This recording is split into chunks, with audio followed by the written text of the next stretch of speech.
Hey there, everybody. Welcome to our review and reaction to Silo Season 1, Episode 5, The Janitor's Boy. We have now reached the halfway point of the season. Congratulations, everyone. Be sure to get out your celebratory Pez dispensers.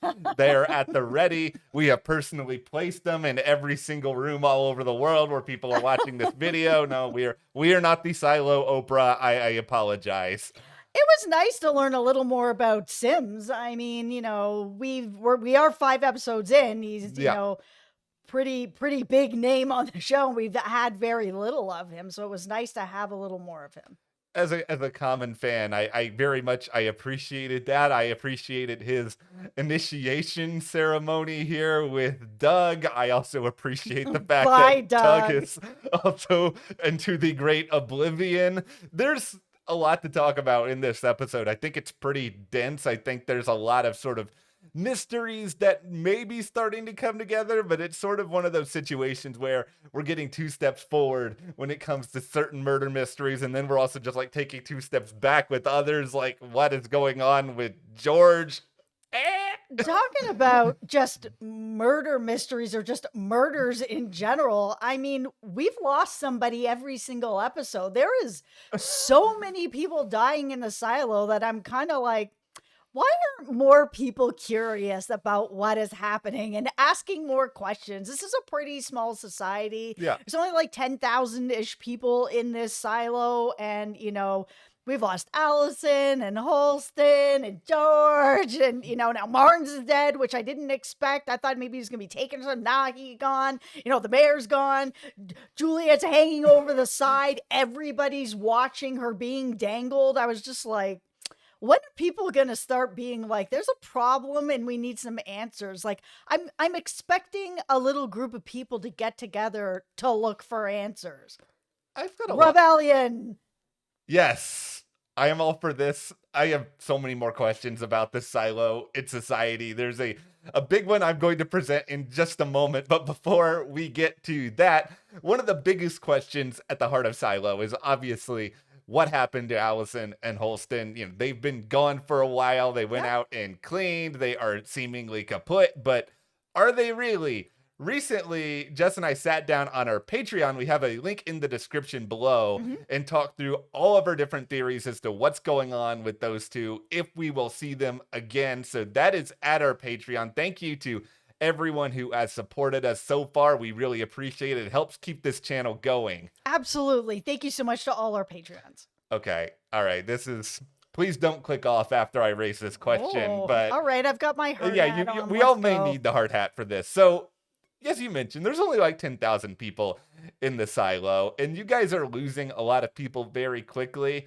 This only furthers along my big question. I mean, we know that they've been in the silo now for generations. Mhm. It's not a big sample size of humanity. At what point are we getting into like a Game of Thrones situation here when it comes to the gene pool? Like, I'm a little bit concerned about this at this point. Yeah, I'm just really wondering at what point do people start really asking questions and start getting together to rebel against what's going on. I mean, you've had a mayor that's been the mayor for 40 years, and then like right shortly after, now Marnes is dead as well. And I know that they've concocted this story where Yeah. they're like, they were in love and this relationship wasn't approved, so they just died walking the silo. They're old. I'm like, this is the story. Oh, okay. And what is this supposed to do?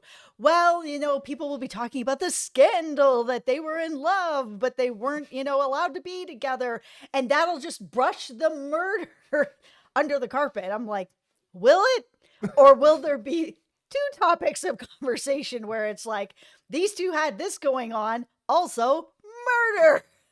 The thing that I think we have learned about Judicial in this episode is that they think everyone is just dumb, like that they're just like Yes. complete idiots. Yes. Because I wouldn't buy into this for a second. Granted, I know I'm not living in the silo. We're not recording in the silo. Apologies to anyone who thought we were, but it's just so bizarre that like this is the idea they would come up with. Because yeah, Marnes and Bear John, they're older, but they're not like 100 years old. They're not just gonna like spontaneously just drop dead in the middle of the street for no apparent Both reason. of them. Yeah. Both of them. I was just like, no, this is such a silly plan to go forward with that. But I mean, we are talking about a bunch of people that, you know, have either grown up in the silo or Yeah. were in the silo. Like it's they do actually think that there's nothing else going on outside the silo. And while we don't know for Yeah.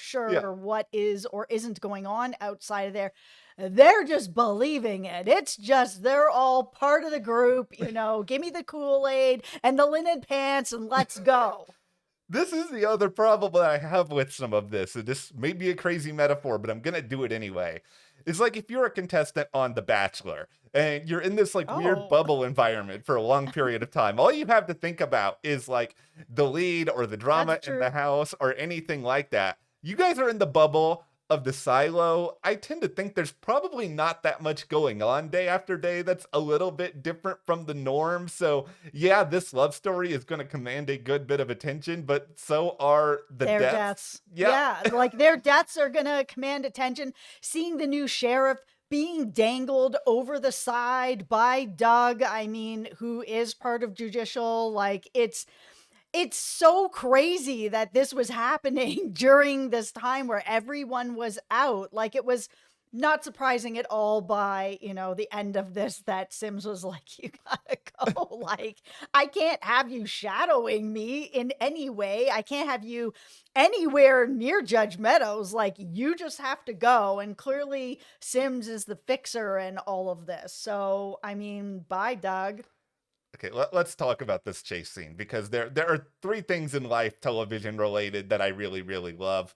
One of which being chase scenes, Mhm. number two being murder mysteries involving some sort of tropical island or location, and number three bank heists. And unfortunately, That we're second one is very specific. it's just the White Lotus and Saint X. That's I see. basically how I got with that. But no, And the lost. there you go. See, I'm a man of very specific taste. And I loved this chase scene. I think it gave Oh, us the it was so good. it was so well choreographed. Rebecca Ferguson's got experience in action stuff, so this wasn't really a surprise that she could handle this. But She's incredible. it just set up, I think, the world really well. That this is all going on in the midst of what is another ceremonial event. Which, by the way, when I talk about ceremonial events, the let's distract everybody with a race through the silo. It's just like, you know what I never want to do? Run. What makes these people so excited to do this? But anyway, Boredom. yeah, really boredom. But everybody would, of course, be all about all of this. But also, at the same time, we want to talk about sort of a matter of perception. If I see a sheriff do like this sort of chase sequence and end up being okay on the other side of it, like she's going to start to become, I think, a little bit of a cult hero to some Mhm. people out there that are just sort of like, man, she's really cool. I want to root for her. What else is she going to do? It's also going to be very interesting how this all ends up playing out with the crowd now that Doug is taking the fall for what he did, because he was definitely involved in what happened to Marnes. We Yeah. all saw in the last episode, and, you know, there's more in this episode, obviously. But I mean, even sort of the progression of how Juliette got to that, where it was like, Judicial's like, hey, look at Ralph. And she's like, Ralph, why would I look at Ralph? Clearly you guys are going after Patrick. You guys Yes. made this very obvious. Here's some rat poison. Here's a picture that Marnes drew. Oh, it's him, sort of thing. That they'd be like, okay, Juliet, you go over here and chase after Ralph, and we'll send Billings over to get Patrick, who was going to go down for this. And that way you'll look like you do not know what you are doing. You are completely incompetent. Yeah. Everyone in the silo will know it. And we'll just pluck you out of that position and I'll put in Billings. So it was interesting to see her sort of get through all of that to get to actual Doug, where we finally met the judge. And even just seeing the face of the judge, where she was just like, I don't know how you figured all this out. I'm not impressed that you did, because I wanted you out Yeah. and now I can't get you out. Like, okay, Doug is going to take the fall. That's fine. Gone. But, how does that make Judge Meadows look? He was working in judicial. I think it's gotta be a problem, and I would even think beyond all of that, if you are all of these people in the silo, like you're probably questioning a lot of like, okay, what are some of Doug's motives? Did Doug act alone? Was Doug following Yeah. orders from other people? And I mean, clearly we know from the discussion with him and Sims already that there was a specific directive that Doug was apparently trying to achieve on multiple occasions that he did not do altogether well, meaning he gets, not 300 style like punted off the edge, but still pushed off the edge. Like he clearly did not do everything he was meant to the right way. But I think these questions, it's just going to be a slow unraveling. And I think if you are Judge Meadows at this point in particular, like if we are to think of Judge Meadows as a puppet master, and I don't even necessarily think it's that simple, but you want to control the narrative, and if Juliette is a narrative you can't control, you got to find a way to change it. Yeah, I mean, it's not a coincidence that we lost the mayor. Now Bernard's in there. Yeah. Even him with his like, oh, now that you've proven yourself, anything you need, Juliette, we'll work through it. I'm hoping I'm not going to be in this position very long. Sure, Jan. I'm sure that you're real, heartbroken up there drinking all of the mayor's liquor and like being in a position of power. And then now, of course, the deputy is dead. Now Billings is in there. It's just the judge really is putting in everyone she wants in all the places that she wants, but she just doesn't have a reason to get rid of Juliette yet. This is like the tug of war I'm really excited for, is Meadows on this side, Juliette on the other, and whether or not Juliette can sort of like pull the rope in enough to start to like bring in some other people, because I think the relationship with her and Billings that's sort of established in this episode, it's really fascinating. Yeah, it is. Like they have a little bit of trust that they're starting to form, but I think that line of, I trust you just as much as you trust me. Yeah. That really speaks volumes. But I think if she can figure out more stuff, I think Billings is somebody who could conceivably flip. I'm not ruling it out. I'm saying it's possible. He's so hard to read. I mean, he's coming, out with the judge's stamp of approval from judicial going into this spot. I mean, he very likely has his marching orders on what he's supposed to do. He follows the pack to the T. And, they've said that outlined in the pack is basically whoever the sheriff is has to do whatever the judge wants. That's their person. So, I mean, we've already seen him try to plant the Ralph, card in this where Juliette was like, nah, I'm not here for that. And I've seen him try to build a little bit of trust with Juliette where he said, yeah, I said I was going back for lunch, but actually I went to judicial instead. And Ralph, right? So it was like, okay, you told a little bit of truth, but then you also told this lie that either is a lie or you're being fed a lie and then you're just feeding the lie. He's really hard to read right now. Is he somebody that can be flipped? I'm not sure, because he does come across as somebody who, you can trust me, look, I'm telling you the truth about something that I lied about. I'm coming clean. I'm trying to build that bond with you. Are you? I don't know. Okay, so I think he's playing this like, look at me, I'm an honest guy. Really, I am. Trust me. I don't believe him. you may be winning me over, Billings. I Yeah. don't know, but okay, I'll tell everybody who I don't trust right now. My guy, Hush Puppy Hank here. Like, for starters, never trust the man who eats all of your food. Like, that's a part of it. Show some respect, Hank. You eat half of them, sure. But also, let's play some things out here for a moment. You Okay. put on the tinfoil hat. So, all right. Hank is somebody who does a lot of work. You can lower down on the silo. He's got a little bit of some responsibilities there. And the big question mark still remaining above all others is George and everything that's going on with George, who, also happens to be in a certain lower extremity of the silo, if you will. And I wouldn't be shocked if bodies are piling up down there. Yeah, bodies are seriously piling up down there. And if you are judicial, you want eyes, ears, everywhere, right? Like, you can't just count on Billings, or you couldn't just count on Sims. You have to sort of have some sort of people watching out for everything. I think this is a Mm-hmm. very clear society that has sort of built up specific roles over time. And, there's a chance that Hank is exactly who he says he is. But there was just to me sort of an interesting kind of parallel with the way that he was sort of offering up help and support with everything else to Juliette. It reminded me a little too much of Bernard. And like, that's all I'm going to say on that.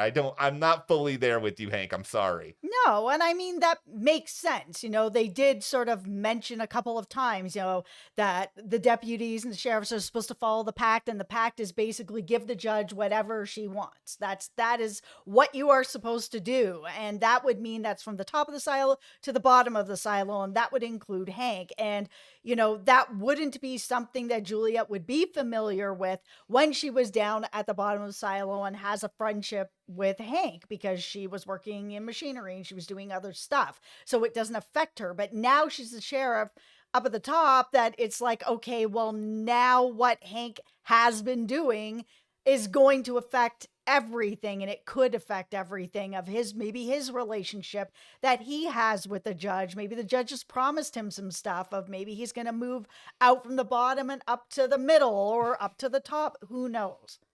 I love this show so much. Okay, see, this is why I love the political power struggles. I love that I don't trust everybody.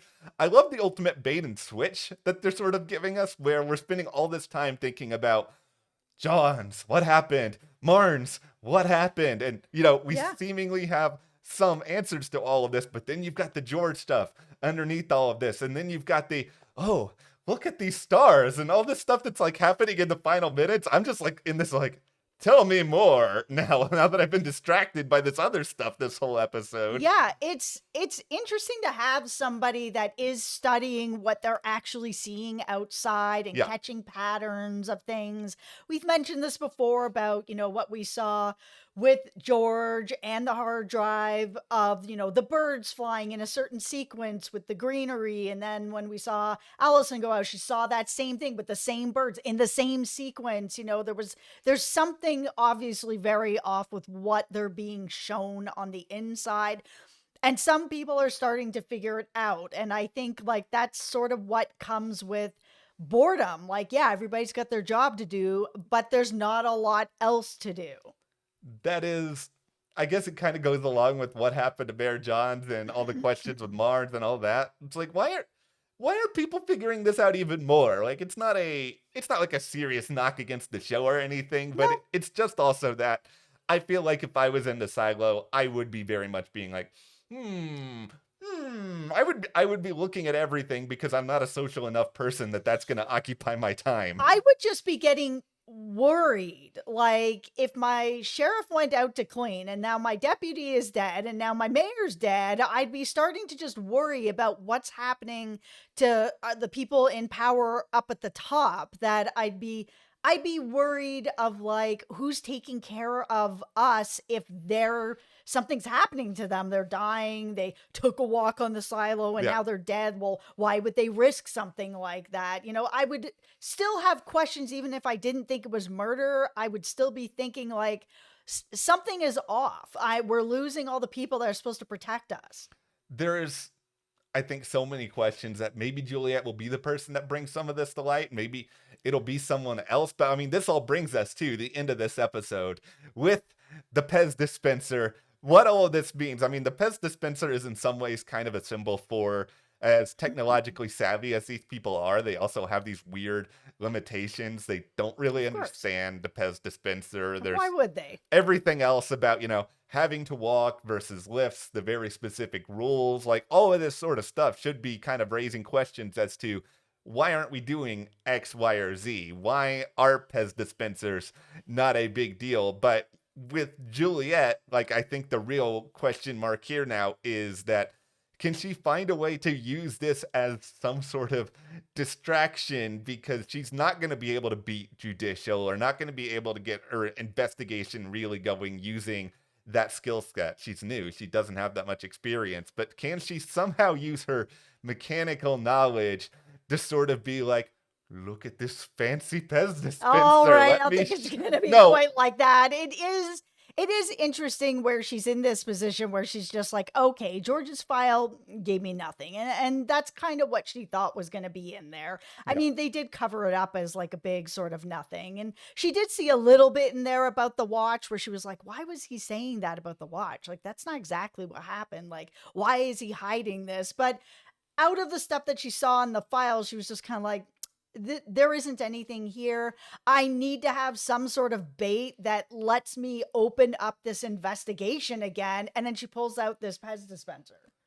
Whatever this ends up being used for, I think it's at least going to be a novel distraction. It's a chance to buy her some time. And what I like about Juliette as a character is she's going to be blunt, which is probably both a good and bad thing for her because it's going to get her into more trouble. But hey, while she's getting herself into more trouble, maybe we'll have a few more clues and we'll actually start to get closer to the truth that they probably won't give us until the finale. I just like that she really does think so many steps ahead to be able to kind of figure things out so that she is like, able to get to Patrick's house to be able to catch the person who's really doing like these types of moves. Well, She's just such a smart, well thought out character. she really, there's so many good characters, and I hope you guys don't kill more of them, but you probably will because that's what you do. Yeah, they have made me very scared on this show because they really are willing to risk anybody. Like anybody on this show can go. Just because you're on the artwork doesn't mean you're still alive or you're still part of the show already. I mean, Holston seemingly dead, Allison seemingly dead. Both of them are on the artwork. It's just like, could you? It just makes me feel like truly nobody is safe. And that's a really good feeling going into sort of like these murder mystery type shows because typically it's like, okay, they're not going to kill off these like three main characters or whatever. So, there's really never any skin in the game for them. But that is not the case with this show. No. And we've got 5 more episodes to go. Let's hope for some really, really cool stuff. Stay tuned. We have a preview coming up. Also, check out our Patreon in the description for more about what could have happened to Allison and Holston. And thank you guys so much for supporting us over there. We really appreciate it. Thank you very much. We will see you guys here next time.